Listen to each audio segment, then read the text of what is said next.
you talk to Bernie Sanders supporters at rallies, other things, the feeling there of animosity against Hillary Clinton, I detect, is much stronger than 8 years ago. Absolutely. From Clinton to Obama. And I went back actually on Friday and read every story I wrote from mid-May through mid-July in 2008.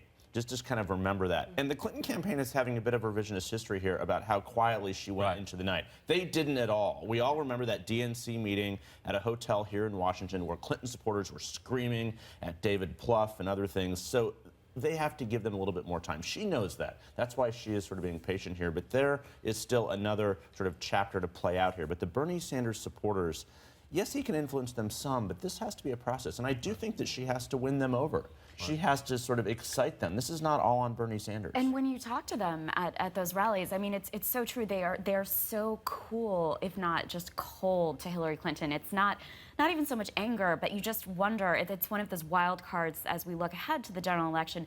Can she really turn those people out? Will she really be able to replicate that Obama coalition? Because there just isn't that fire for her among the people who are supporting him. And a lot of those supporters are just not Democrats. I mean, they're independents, they're young people, they're people who may not come to the polls in November. And will they be attracted to what Trump is saying if he latches onto that populist rhetoric in a general election? Perhaps, and that's or they're one just of the hanging risks. out at home. Right. I mean, That's the bigger worry. And the question is what Indiana matters in that regard, in the sense that the math is overwhelming for Hillary Clinton right now. But she won, remember, she won Pennsylvania to end April in 2008. Then she won Indiana. I think it was the narrowest contest. It was 50-point to 49-point. But she won Indiana, which allowed her to say, I'm staying in this race. And to your point, Jeff, allowed a lot of her supporters to say, there's still a chance. There's still a tiny chance. And they came together, and Hillary Clinton, that's why she was Secretary of State. They came together eventually, but they didn't come together in the first week of May.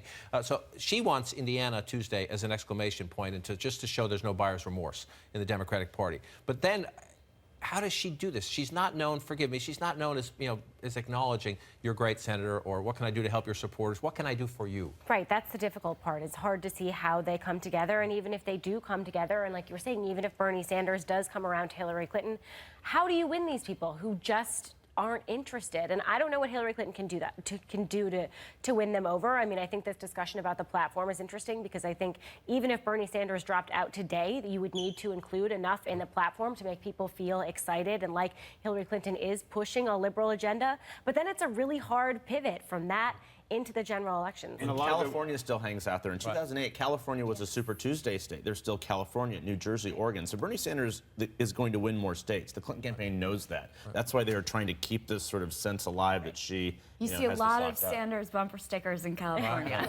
It's shocking.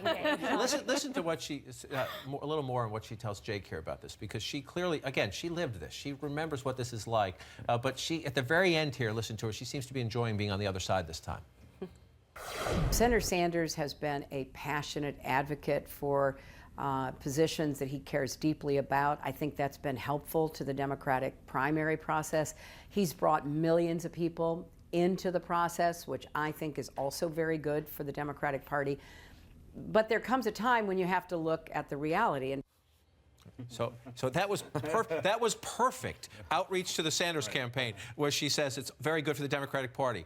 Period. Stop. But she has to go on and say, but there comes a time when you have to look at the reality, which is kind of the poke. She's ready to get this underway. He's been sort of getting under her skin. She's happy now that she has won 5 of the last 6 contests. We'll see if they have to go back to sort of defining him if they lose in Indiana this week. And it's close. The Sanders people believe they can possibly win it. Oregon is a Sanders state. California, jump ball. So this is not, it's over mathematically speaking, but you're absolutely right. The buyer's remorse thing worries the Clintons.